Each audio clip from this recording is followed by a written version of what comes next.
इस वीडियो में मैं आपसे बात करूंगा। जैसा कि आप सभी को मालूम है, अधीनस्थ बोर्ड द्वारा 5 अक्टूबर को स्टेनोग्राफ भर्ती परीक्षा का आयोजन हो चुका है।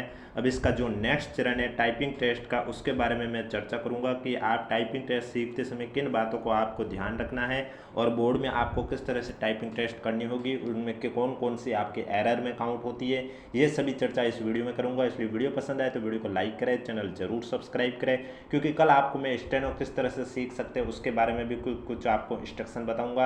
इसलिए चैनल जरूर सब्सक्राइब करें, नोटिफिकेशन भी ऑन रखिए, ताकि स्टेनोग्राफ भर्ती परीक्षा से जुड़ी छोटी से छोटी अपडेट या बड़ी से बड़ी अपडेट कोई भी आएगी सबसे पहले आपको इसी यूट्यूब चैनल पर देखने को मिलेगी। और इसकी पीडीएफ आपको हमारे टेलीग्राम ग्रुप पे देखने को मिलेगी, जिसका लिंक नीचे डिस्क्रिप्शन में दिया हुआ। अगर अभी तक आपने ज्वाइन नहीं किया तो आप जाके ज्वाइन कर सकते हो। जैसा कि आप सभी को मालूम है, जो फर्स्ट चरण में एग्जाम आयोजित हुआ था उसमें 15 गुना स्टूडेंट को सेकंड चरण में सेलेक्ट किया जाएगा। अब सेकंड चरण में क्या क्या इंस्ट्रक्शन है, किन बातों को ध्यान रखना है, उसके बारे में चर्चा करता हूं। उससे पहले वीडियो को लाइक नहीं किया तो एक बार वीडियो को लाइक कर लीजिए और चैनल जरूर सब्सक्राइब कर लीजिए। तो जैसा कि आप सभी को मालूम है, एप्लीकेशन फॉर्म आपने जब फिल किया था तो उसमें आपको या तो अंग्रेजी या हिंदी में से कोई एक लैंग्वेज सेलेक्ट करनी होती है, और जो आप लैंग्वेज सेलेक्ट करते हो फिर टाइपिंग टेस्ट में आपको वही लैंग्वेज देखने को मिलती है। जिन स्टूडेंट ने अंग्रेजी लैंग्वेज सेलेक्ट की है तो उन्हें परीक्षा में 10 मिनट और 60 मिनट, टोटल 70 मिनट का समय दिया जाता है। और जिन्होंने हिंदी सेलेक्ट की है उन्हें 10 मिनट के साथ और 70 मिनट, इस तरह से टोटल 80 मिनट दिए जाते हैं। अंक दोनों के लिए सेम है, 100 अंक 100 अंक, बस हिंदी वालों को 10 मिनट का अतिरिक्त समय दिया जाता है अंग्रेजी वालों की तुलना में। अब ये किस तरह से आपके एग्जाम हॉल में टाइपिंग टेस्ट होगी उसके बारे में चर्चा करता हूँ। तो सबसे पहले आपका आशुलिपिक परीक्षण, जिसमें आपको 100 शब्द प्रति मिनट का श्रुति लेख होगा। श्रुति लेख यानी कि आपको ऑडियो के क्लिप के माध्यम से सुनाया जाएगा, वो आपको जो नोटबुक दी जाएगी एग्जाम हॉल में उसमें आपको लिखना होगा। और हिंदी आशुलिपि परीक्षण में भी 100 शब्द प्रति मिनट का श्रुति लेख होगा। अब जिन्होंने अंग्रेजी आशुलिपि परीक्षण सेलेक्ट किया था एप्लीकेशन फॉर्म में, उन्हें ऑडियो क्लिप इंग्लिश लैंग्वेज में सुनाया जाएगा, और जिन्होंने हिंदी लैंग्वेज सेलेक्ट की है उन्हें ऑडियो क्लिप है वो हिंदी लैंग्वेज में सुनाया जाएगा। ये 10 मिनट का होगा। उसके बाद आपको 60 मिनट दी जाएगी टाइपिंग में, यानी कि जो आपने सुना है गद्यांश उसको कंप्यूटर पर जिन्होंने अंग्रेजी में सुना है उन्हें अंग्रेजी में टाइप करना है, और जिन्होंने हिंदी में सुना है उन्हें हिंदी में टाइप करना है। अब आगे किन बातों को ध्यान रखना है उसके बारे में जानकारी दूंगा। वीडियो पसंद आ रहा है तो वीडियो को एक बार लाइक कर लीजिए और चैनल जरूर सब्सक्राइब कर लीजिए, और जितना हो सके उससे वीडियो शेयर कर लीजिए, ताकि जिन स्टूडेंट को नहीं पता है उन्हें भी ये पता चल जाए। और ये पीडीएफ आपको हमारे टेलीग्राम ग्रुप पे देखने को मिलेगी। जो ये मैं इंस्ट्रक्शन बता रहा हूँ ये आपके अधीनस्थ बोर्ड यानी कि RSMSSB बोर्ड द्वारा लास्ट बार स्टेनो भर्ती परीक्षा आयोजित हुई थी उस समय इन्होंने जो इंस्ट्रक्शन निकाले थे उसी के अकॉर्डिंग मैं आपको बताने जा रहा हूँ। तो आप देख सकते हैं यहाँ स्पष्ट रूप से, जैसे कि मैंने अभी आपको कहा, अंग्रेजी ऑडियो क्लिप के लिए 10 मिनट का समय दिया जाएगा, यानी कि आपको जो ऑडियो क्लिप है वो 10 मिनट तक सुनाया जाएगा, और उसके बाद आपको वो नोट करके साथ साथ नोट करना होगा, और उसके बाद वो आपको कंप्यूटर में टाइप करना, उसके लिए आपको 60 मिनट का समय दिया जा रहा है। और हिंदी ऑडियो क्लिप में भी 10 मिनट का समय, और हिंदी में टाइपिंग में आपको 70 मिनट का समय दिया जा रहा है। देख सकते हैं यहाँ स्पष्ट रूप से लिखा हुआ है कि फेज सेकेंड में स्टूडेंट उपयुक्त 2 प्रश्न पत्रों में से आवेदन के समय चयन की गई भाषा में परीक्षा दे सकेगा, अर्थात अभ्यर्थी को केवल ऑनलाइन आवेदन के समय विकल्प के रूप में चयन की गई भाषा में परीक्षा देने की अनुमति होगी। यानी कि जब आपने फॉर्म में अंग्रेजी लैंग्वेज सेलेक्ट की है तो आपको अब अंग्रेजी में ही टाइपिंग करनी होगी, और अगर आपने हिंदी सेलेक्ट की है तो आपको अब हिंदी लैंग्वेज में ही टाइपिंग करनी होगी। परीक्षा के संबंध में सामान्य नियम, प्रश्न पत्र के स्वरूप, परीक्षा की प्रक्रिया, मूल्यांकन संबंधी मानदंड, अभ्यर्थियों के लिए दिशा निर्देश निम्नानुसार होंगे। पॉइंट नंबर 1, आशुलिपि परीक्षण के सामने दिशा निर्देश क्या है। जैसे कि पॉइंट नंबर 1 में लिखा हुआ है, हिंदी या अंग्रेजी की ऑडियो क्लिप 10 मिनट के लिए चलाई जाएगी, यानी कि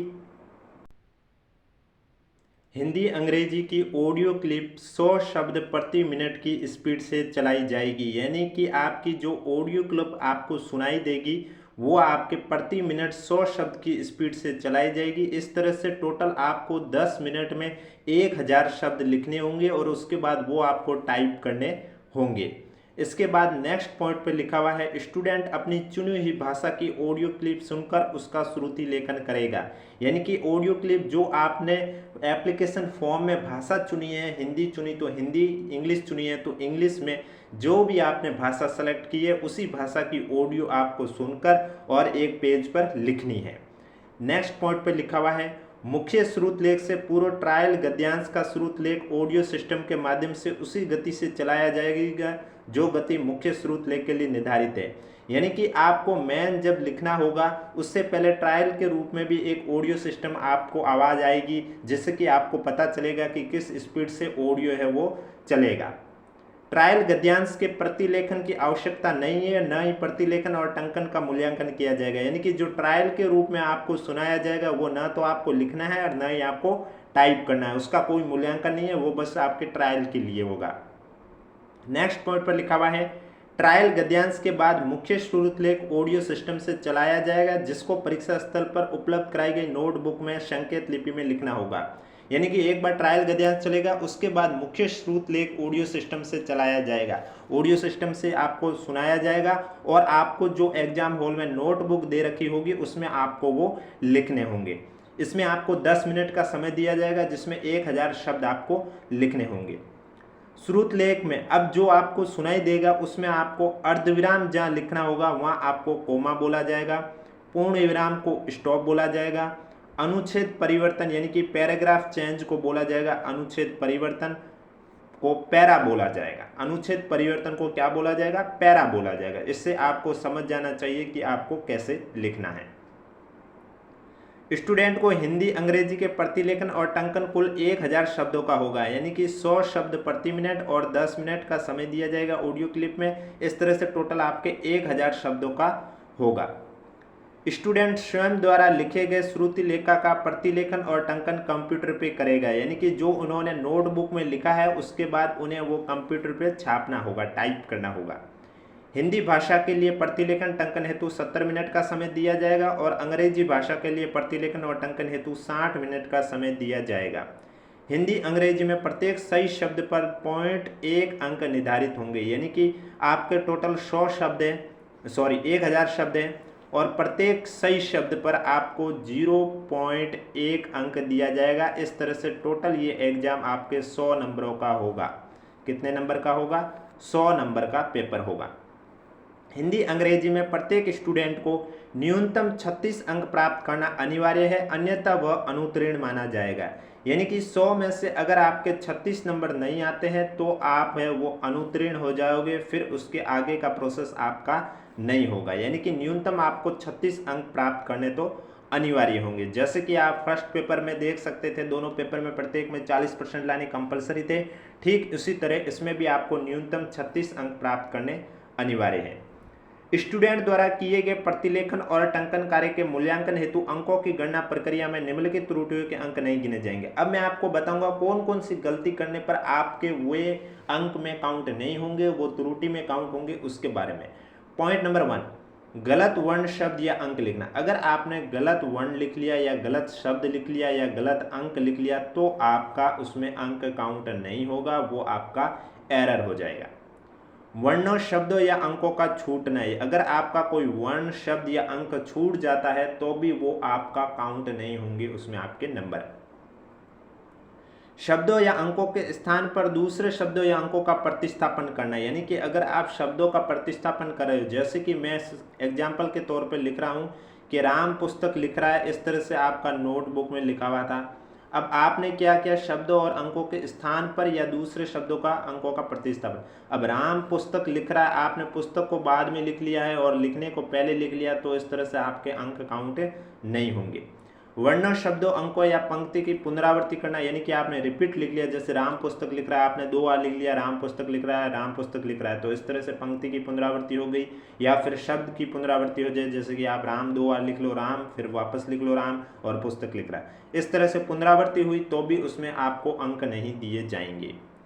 विराम चिन्हों का गलत प्रयोग करना या गलत जगह प्रयोग करना। अगर आपने गलत जगह पर विराम चिन्ह लगा दिया या फिर विराम चिन्ह का गलत प्रयोग कर दिया है तो भी आपके अंक काउंट नहीं होंगे।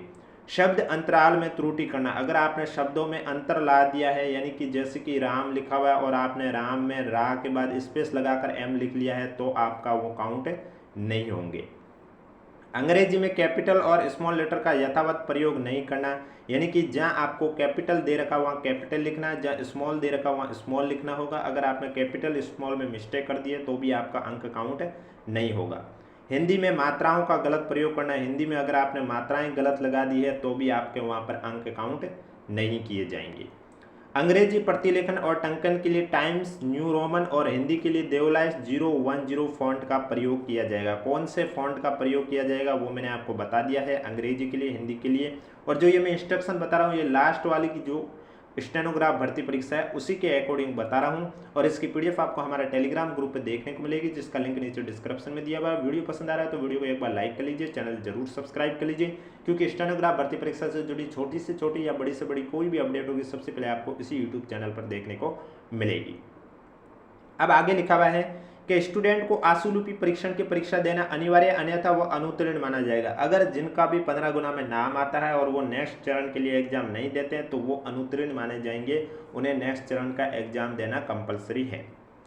परीक्षा शुरू होने से पहले स्टूडेंट को दिए गए निर्देशों को ध्यानपूर्वक अध्ययन कर लेना चाहिए तथा अपनी आवश्यक सूचनाओं की प्रविष्टि कंप्यूटर पर ध्यानपूर्वक करें। यानी कि जब आपका टाइपिंग टेस्ट होगा, एग्जाम होगा, तब परीक्षा से पहले जो निर्देश दे रखे हैं उनको आपको ध्यानपूर्वक अध्ययन कर लेना है। स्टूडेंट परीक्षा हॉल में अपनी जगह पर बैठने के बाद कंप्यूटर पर लॉगिन करके अभ्यास परीक्षण में अपने कीबोर्ड माउस का परीक्षण करके सुनिश्चित कर लेवे कि कीबोर्ड और माउस पूर्ण रूप से सही कार्य कर रहे हैं या नहीं। यह भी सुनिश्चित कर लेवे कि कंप्यूटर सही ढंग से कार्य कर रहा है या नहीं। परीक्षा शुरू होने के पूर्व उपरोक्त के बारे में अभिजागर को सूचित नहीं करने की दिशा में संपूर्ण जिम्मेदारी स्वयं स्टूडेंट की होगी। यानी कि जब आपका एग्जाम होगा, आप एग्जाम हॉल में बैठोगे, उसके बाद आपके सामने कंप्यूटर पर लॉगिन करके प्रैक्टिस टेस्ट होगा, वो आप ओपन कर लीजिए और उससे आप ये चेक कर लीजिए कि आपका कीबोर्ड माउस सही काम कर रहा है, कंप्यूटर सही काम कर रहा है। अगर सही काम नहीं कर रहा है तो परीक्षा शुरू होने से पहले जिनकी भी एग्जाम हॉल में ड्यूटी लगी है उन्हें सूचित कर लें। अगर आप सूचित नहीं करते हो, उसके बाद प्रॉब्लम आ रही है, तो वो आपकी जिम्मेदारी स्वयं की होगी। आशुलिपि परीक्षण हेतु विशेष रूप से बनाए गए सॉफ्टवेयर का ही उपयोग किया जाएगा। कंप्यूटर पर विशेष रूप से सॉफ्टवेयर होगा और आपको सॉफ्टवेयर के साथ कोई भी छेड़छाड़ नहीं करनी है। स्टूडेंट द्वारा एक बार टेस्ट शुरू करने के बाद सीधा पूर्ण समय होने के बाद ही रुकेगा, अतः अभ्यर्थी इस बात का ध्यान रखें कि समय को नष्ट किए बगैर दिए गए दिशा निर्देश पूर्ण रूप से सही टाइप प्रविष्टि करने की कोशिश करें। एक बार टाइप टेस्ट शुरू हो गया आपका, उसके बाद पूर्ण समय होने के बाद ही वो टाइप रुकेगा। परीक्षा के दौरान किसी भी प्रकार के इलेक्ट्रॉनिक उपकरण, मोबाइल फोन इत्यादि का उपयोग वर्जित है। स्टूडेंट अपना कोई भी कीबोर्ड या कोई भी कीबोर्ड स्टिकर साथ लेकर नहीं आवे। परीक्षा में किसी भी प्रकार के कीबोर्ड स्टिकर की अनुमति नहीं होगी, यानी कि आपको अपने तरफ से कोई भी कीबोर्ड लेके नहीं जाना है। कंप्यूटर पर ऑनलाइन परीक्षा से पहले या परीक्षा समय में परीक्षा सॉफ्टवेयर के अतिरिक्त किसी अन्य सॉफ्टवेयर को कोई नहीं खोले, अन्यथा इससे होने वाली समस्या के आप स्वयं जिम्मेदार होगा, जैसे कि मैंने अभी आपको बताया। परीक्षा के दौरान कंट्रोल की का उपयोग नहीं करें। पिछले इंस्ट्रक्शन के अकॉर्डिंग यही बताया गया कि कंट्रोल की का उपयोग आपको नहीं करना है। और अभी के इंस्ट्रक्शन जो आपके रिजल्ट के बाद आएंगे, पहले नहीं आएंगे, और जब भी आएंगे आपको इस यूट्यूब चैनल के माध्यम से बता दिया जाएगा। प्रतिलेखन और टंकन के समय यदि स्टूडेंट ने किसी शब्द को गलत टंकित कर दिया है और वो उसमें सुधार करना चाहता है तो बैक स्पेस का उपयोग कर उसे सुधार सकता है। यानी कि अगर आपने कोई गलत शब्द टाइप कर दिया है और आप उसमें सुधार करना चाहते हैं तो आप बैक स्पेस का उपयोग करके उसमें सुधार कर सकते हो। प्रतिलेखन टंकन के समय किसी भी प्रकार के टूल्स का उपयोग वर्जित होगा, अतः अभ्यर्थी को सलाह दी जाती है कि दिए गए स्रोत लेख का ध्यानपूर्वक प्रतिलेखन और टंकन करें, यानी कि किसी भी अन्य प्रकार के टूल्स के साथ छेड़छाड़ न करें। संपूर्ण आशुलिपि परीक्षा में माउस का उपयोग आवश्यकता होने पर ही किया जा सकता है। माउस का उपयोग आप जब स्क्रॉल करने की जरूरत हो या फिर जब भी आपको सबमिट करने की जरूरत हो, एग्जाम समय से पहले कंप्लीट हो जाए, तब भी उपयोग करें, यानी कि जहां उपयोग करना है वहीं आवश्यकता होने पर ही आप उपयोग करें। नेक्स्ट पॉइंट पर लिखा हुआ है, परीक्षा के दौरान अभ्यास परीक्षण के समय अभ्यर्थी द्वारा जांच किए गए कीबोर्ड को कोई कुंजी काम नहीं करने की स्थिति में कीबोर्ड बदलने में लगे समय के एवज में अतिरिक्त समय नहीं दिया जाएगा। यानी कि परीक्षा के दौरान अभ्यास परीक्षण के समय स्टूडेंट द्वारा जांच किए जाने पर कीबोर्ड में अगर कोई कुंजी काम नहीं कर रही है तो इसमें आपके कीबोर्ड बदला जाएगा, तो इसमें आपका जो अतिरिक्त समय है वो नहीं दिया जाएगा। यदि किसी कारण से परीक्षा के दौरान कंप्यूटर या सॉफ्टवेयर काम करना बंद कर देता है तो अभिजागर को तुरंत सूचित करें, जिसकी जांच से पश्चात आवश्यकता पड़ने पर स्टूडेंट को दूसरे कंप्यूटर पर बैठाया जाएगा और पूर्व में स्टूडेंट द्वारा किए गए शव कार्य से पुनः कार्य प्रारंभ कराया जाएगा तथा सिस्टम से अभ्यर्थी को बाधित समय के आधार पर सिस्टम जनित रियासत समय भी दिया जाए। अगर आपका कंप्यूटर में प्रॉब्लम आ जाए या सॉफ्टवेयर काम करना बंद कर दे, कंप्यूटर बंद हो जाए, ऐसी स्थिति में आपके एग्जाम हॉल में जिनकी ड्यूटी लगी है उनसे कॉन्टैक्ट कीजिए, वो आपको दूसरे कंप्यूटर पर बैठाएंगे और वहाँ से अगर आपको कार्य शुरू से स्टार्टिंग करना होगा तो आप शुरू से कीजिए और फिर आपको वहाँ अतिरिक्त समय दिया जाएगा, जो भी आपका समय जितना आपने बचा है। संकेत लिपि के अतिरिक्त अन्य भाषा या लिपि में लिखे गए श्रुत लेख को नहीं जांचा जाएगा। नोटबुक संकेत लिपि के अतिरिक्त अन्य भाषा में, यानी कि जो आपको दे रखा है उससे अलावा अन्य भाषा में अगर आप टाइप करोगे तो वो आपकी नहीं जांचा जाएगा। नोटबुक में स्टूडेंट को रोल नंबर, हस्ताक्षर और वांछित प्रविष्टियां निर्धारित स्थान पर करनी होगी। श्रुत लेख लिखने हेतु नोटबुक परीक्षा स्थल पर उपलब्ध कराई जाएगी, जिसे स्टूडेंट को परीक्षा के उपरांत अभिजागर को वापस जमा करना। ध्यान रखें, नोटबुक आपको वापस जमा करनी होती है। स्टूडेंट श्रुत लेख हेतु पेंसिल और रबर अपने साथ में लेकर उपस्थित हुए। स्टूडेंट लैब या परीक्षा कक्ष को परीक्षा उपरांत शिक्षक की अनुमति से ही छोड़ेंगे। आशुलिपि परीक्षण से पूर्व निर्धारित समय पर श्रुत लेख लिखने हेतु सामान्यतः ऑडियो क्लिप में निर्धारित प्रश्न पत्र सुनाया जाएगा, यानी कि प्रश्न पत्र आपको ऑडियो क्लिप के माध्यम से सुनाया जाएगा। श्रुत लेख के समय किसी अभ्यर्थी को बोलने की अनुमति नहीं होगी। यदि किसी के बोलने से वैधान होता है तो स्टूडेंट को परीक्षा से बाहर करते हुए उसे डीबार किए जाने की कार्रवाई की जा सकती है। यानी कि जब आपका ऑडियो क्लिप चलता है तब आपको बोलना नहीं होगा एग्जाम हॉल में। अगर बोलने से डिस्टर्ब हुआ तो आपको एग्जाम हॉल से बाहर भी किया जा सकता है। किसी भी स्टूडेंट द्वारा परीक्षा के दौरान वैधान उत्पन्न करने पर स्टूडेंट को परीक्षा से बाहर करते हुए उन्हें डीबार किए जाने की भी कार्रवाई की जा सकती है। परीक्षा स्थल पर शिक्षक द्वारा मौखिक या ऑडियो सिस्टम द्वारा दिए गए दिशा निर्देशों की पालना अभ्यर्थी को आवश्यक रूप से करनी होगी और परीक्षार्थी के एक बार परीक्षा लैब में प्रवेश करने के बाद उसे परीक्षा समाप्ति तक परीक्षा लैब छोड़ने की अनुमति नहीं होगी। स्टूडेंट आशुलिपि परीक्षण के प्रत्येक गतिविधि हेतु निर्धारित समय सीमा का ध्यान रखें, अन्यथा निर्धारित समय समाप्त होने के बाद गतिविधि की समय सीमा स्वतः ही समाप्त हो जाएगी और न ही उसके लिए कोई अतिरिक्त समय दिया जाएगा। यानी कि अगर आप टाइपिंग समय से पहले कंप्लीट कर लेते हैं तो सबमिट कर लीजिए। अगर आप समय पर नहीं कर पाते हो टाइपिंग कंप्लीट तो वो आपका ऑटोमेटिक सेव हो जाएगा और सबमिट हो जाएगा। तो ये थे आपके पिछली जो स्टेनोग्राफ भर्ती परीक्षा थी उसके टाइपिंग टेस्ट को लेकर दिशा निर्देश।